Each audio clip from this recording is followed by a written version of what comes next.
Hi everyone, it's Raina. So this video is if you have your sun in Capricorn and your moon in Leo. And these two planets form what is known as an inconjunction, meaning that they are 150 degrees apart, and this is considered an awkward angle. It's awkward because the two elements that are involved here, which are earth and fire, are very different in how they express their influences and, or you could say, energy. And the the theory is that they have nothing in common as a result. I have always thought that you can make um,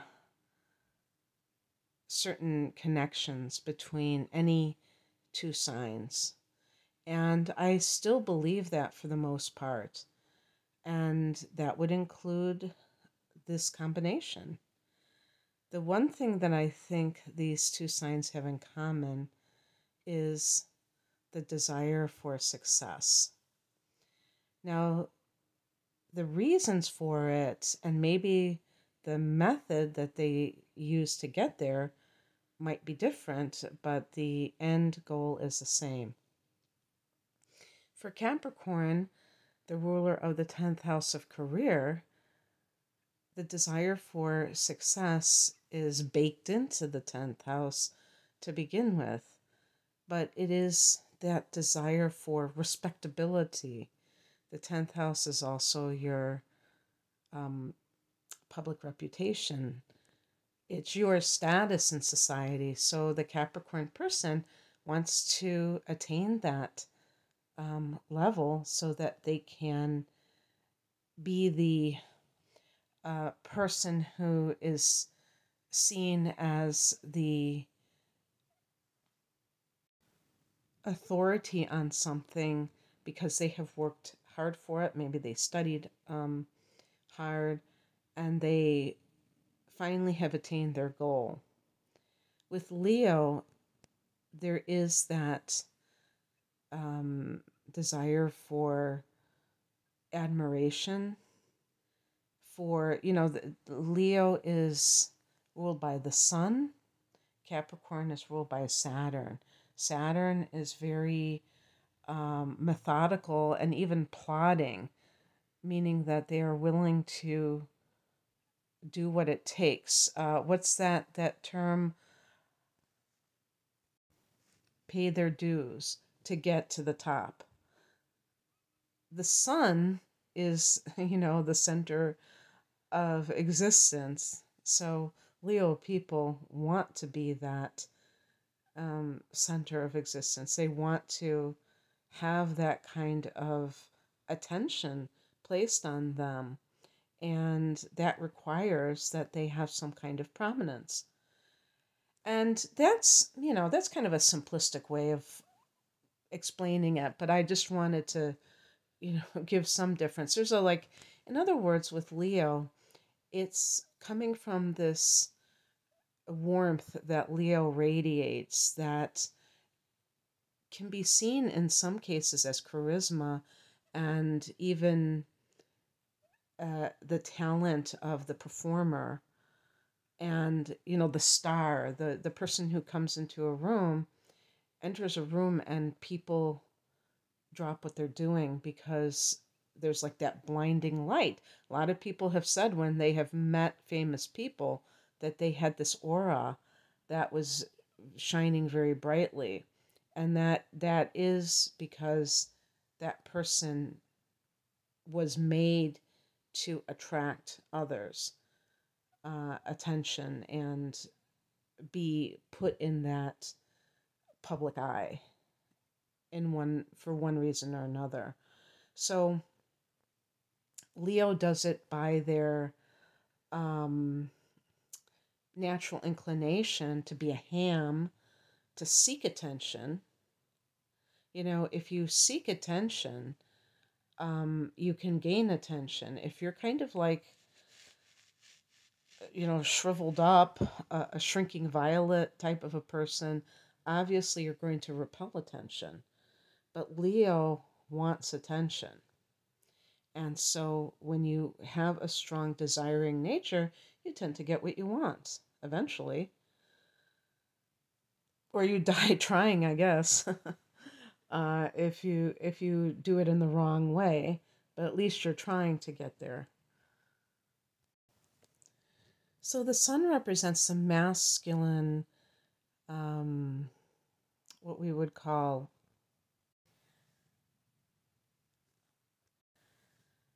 aspirations, and the moon represents the feminine, um, the reactions to life. So both of these can work in tandem when you have harmonious aspects. But when you have inharmonious aspects, they can tend to thwart the cohesive nature of blending the goals with the emotional responses. And so in this particular case, these are so different that they probably, I was reading, I think it was astro.com, or no, maybe it was cafeastrology.com. I was just reading about in conjunctions, and they said that there tends to be the person tends to compartmentalize what each function is for the planets, rather because they can't blend it together. So, for instance, in this case, the Leo warmth of the moon and what that entails, the creativity that the moon represents, that is really that goes well with Leo, is separate from that cold, ambitious nature of the sun. So they can do their own thing. But it's important to note that not everybody with this combination is going to have an official in conjunction. You have to have um, certain degree span. It's 150 degrees and a little bit each way included in that for the orb of influence. And not everybody, some people might have an early degree of um, Capricorn Sun and a late degree Leo Moon. And I think there might even be some cases where it's actually a sextile because it's very close to Virgo. If it's a late degree um, moon in Leo, so it could actually be a friendly angle. But anyway, I do think that these two signs have something in common, and therefore they might be able to work together in a certain sense to make things happen, even if they are compartmentalized to a certain degree. So, looking specifically at the sun sign, Capricorn rules structures, and people who have the sun in Capricorn tend to favor um, already well established environments for where they decide to, you know, do a career. So, um, anything that is a part of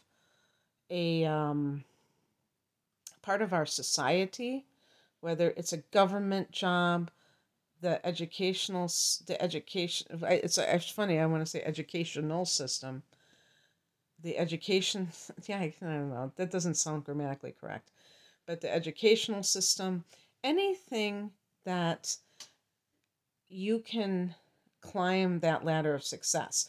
You can start as a teacher and you can end as an administrator. And you see your salary increase, you see your power increase, you see your status increase. But then you have the moon, and the moon can be our desiring nature too. So when somebody has the moon in Leo, being creative is like breathing for you. So that can be where there is a conflict, because what I just said about Capricorn is much colder and much more connected to things that might, careers that might not be creative. And with Leo, there could be the inner ham, the person that wants that attention, that wants to, that is very self expressive. Usually, Capricorns have the stiff upper lip. They're very, um, kind of like, even with the Saturn influence, they can be quite inhibited and overly serious. There's a playful quality with Leo. Of course, you have to look at the rising sign, how other people perceive that you know, and how you behave when you're in social situations, and your Mars position. All of that can affect things where your sun is at, um, in your chart. That can be important too. But that desire for some kind of larger than life experience can really lead you in a totally different direction, or at least create that inner conflict. And the person who, I think that the Capricorn person who follows their heart is going to be the one who makes the best choices. Because with Saturn, there's a tendency to be very conventional, traditional in life. So listening to the hive mind of the Matrix, and I'm not saying that because I'm biased against Capricorn, I'm saying because Saturn holds in that system that keeps everything the way it always has been. And they talk about Saturn as Satan. That's why, probably there is some connection, because in the tarot the devil card is connected to Capricorn. And there's that temptation, when you think about the devil card, the temptation is to sell your soul for money and all of those things, the pleasures of the flesh, and yet you're chained to that. You're kept. You have to do the bidding of that controller. And when you have the fire element introduced into the influences like this in a very prominent way, fire represents freedom. Freedom in general, but freedom of creative self-expression, rather than having to live out the dreams of someone else. If you work for a corporation, that person who started that company had their vision, and they have workers who are fulfilling that vision. And there's nothing wrong with, helping someone else fulfill their vision. But when you have your own vision, it can be painful, because you feel like, what am I doing here?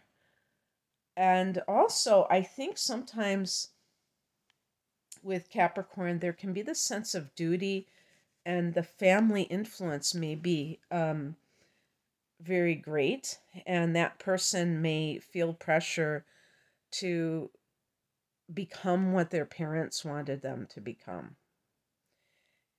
And instead of following their own path.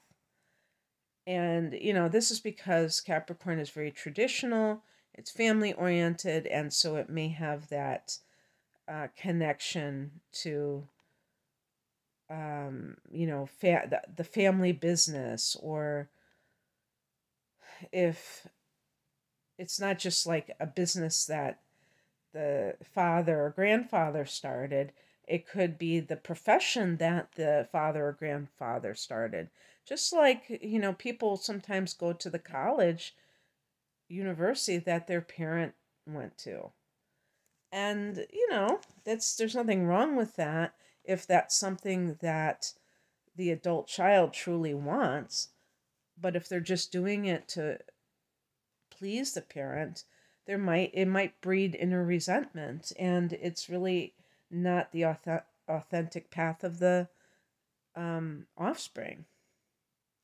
So being able to know thyself and express yourself in your own unique way, I think that is what Leo is all about.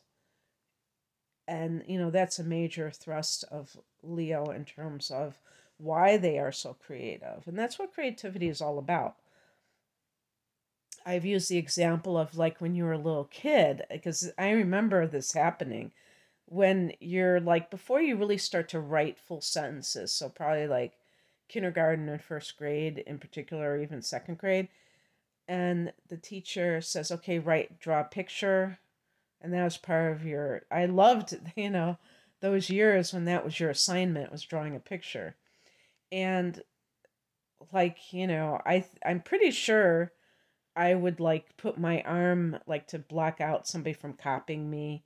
I know a lot of kids do that because there are some kids that are always looking at other people's papers and then drawing the same picture because they're so devoid of natural creativity. Some people are more creative than others. That's just a fact. Just like some people have more of a linear brain than other people. And if you have the sun in Capricorn, you may have Mercury in Capricorn, and you may have a very linear approach to life. And yet you do have this creative side too, that has to be allowed to express itself. So that might be some kind of a battle within yourself, those two sides. And if even if you really truly want to become an engineer or an architect is definitely something that is associated with Capricorn because of the structure involved. Let's say you want to become an architect. Getting involved in community theater as a hobby might do the trick for being able to express your creative side. It's not like you have to do something creative for your profession in order to feel fulfilled. I remember when I was growing up, my pediatrician was in the local theater, and there's nothing as different as medicine and the arts. They're completely different, but that could be an example in this case. If you like to perform, do it. Open mics if you're a musician, and you can still do that kind of left-brained work that you might excel in as well.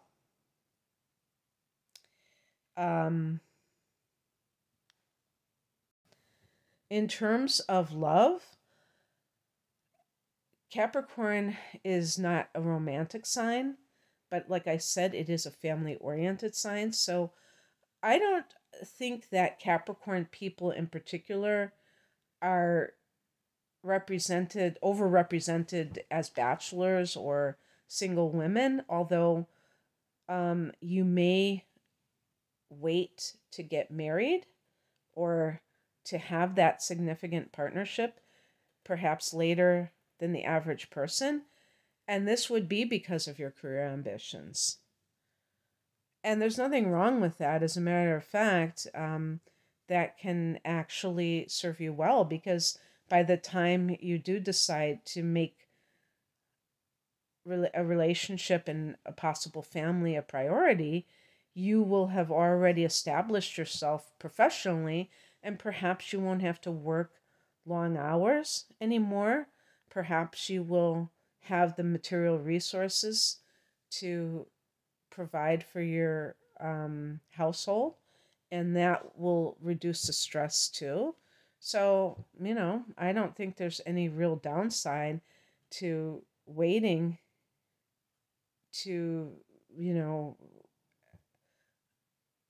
getting into that side of life, although you have to definitely make it a priority because it can slip through your hands. Eventually, it may be harder and harder to find a partner because a lot of people have already been um, quote unquote taken. So it's just one of those things where you have to really feel into yourself. But I do think also to look at the rising sign. If it is an earth or water element, it's going to make you more shy, a little bit more reticent to, throw yourself into social situations. But the moon is so overpowering. I mean, I'm sorry, Leo is so overpowering that it might take over. Also, another thing too is, um, if you're Capricorn, you may have inner planets in Sagittarius, and that is a fire sign, and that can indicate somebody that is very gregarious. You might have um, Mars in Sagittarius, for instance, or Mercury, and you may be very extroverted in that sense. So that could lead to you having um, success. Also, in terms of the way that you feel about money, Leo is very free spending.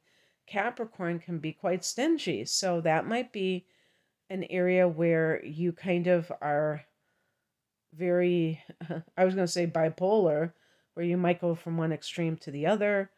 Um, again, look to your inner planets too. If your Venus is in Sagittarius, or your Mars is there, you might be more free spending, especially if you're in love. That could, do it.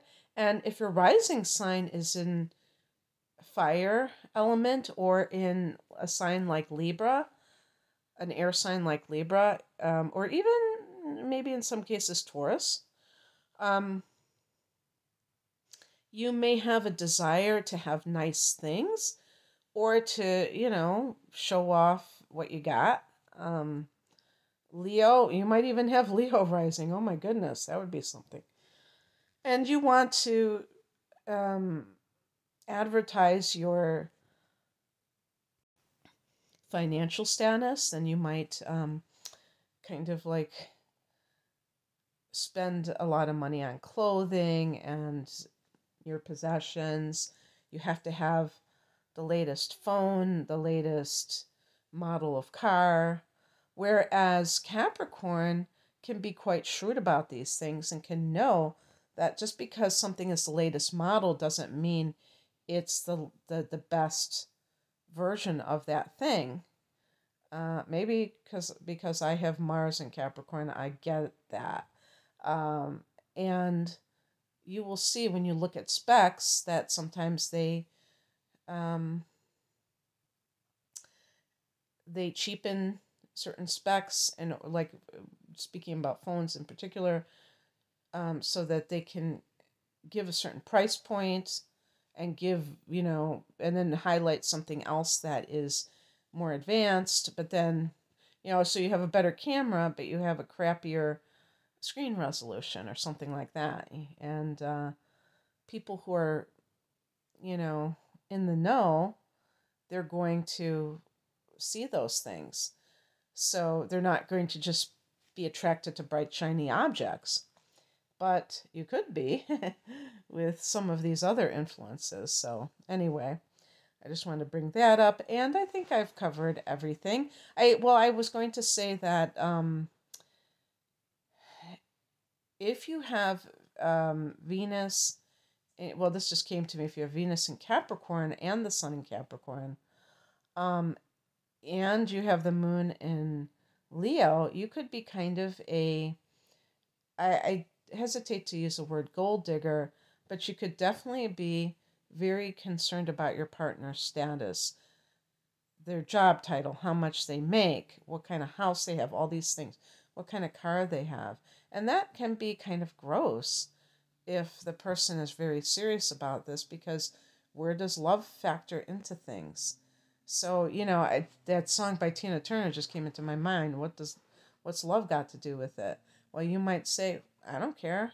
I'm just looking for this because I came from nothing and I want a partner who is going to, help me out, give me a little something, something. And if you're someone who is attractive, maybe you have Libra rising or Taurus rising, you may play up on your your beauty, like let's say you're a woman and you're arm candy and you're willing to be arm candy because the trade-off benefits you financially and that's what you're after. But you may find out when it's too late that love was really more important than you thought. Definitely people who have the moon in Leo are very romantic, but there can also be a lustful quality with Leo in particular, but I would not eliminate Capricorn from that. I used to work I used to work in a health food store, and we used to always laugh because there was this herb that was called horny goatweed. I just looked it up to make sure it wasn't just a brand of something, but it's actually used in traditional Chinese medicine, and it is an aphrodisiac. And where does this idea about the horny old goat come from? So Capricorn can be that, I guess. And so you have to also see if that is blinding you when it comes to love and if you get involved in relationships for the wrong reasons, whether it's financial, the ego of status, or lust. And the devil card, again, can be lust and being chained to that lust. So, but this can be a very successful combination for sure. I hope you enjoyed this. If you would like a private reading, the link is below. Take care. Bye.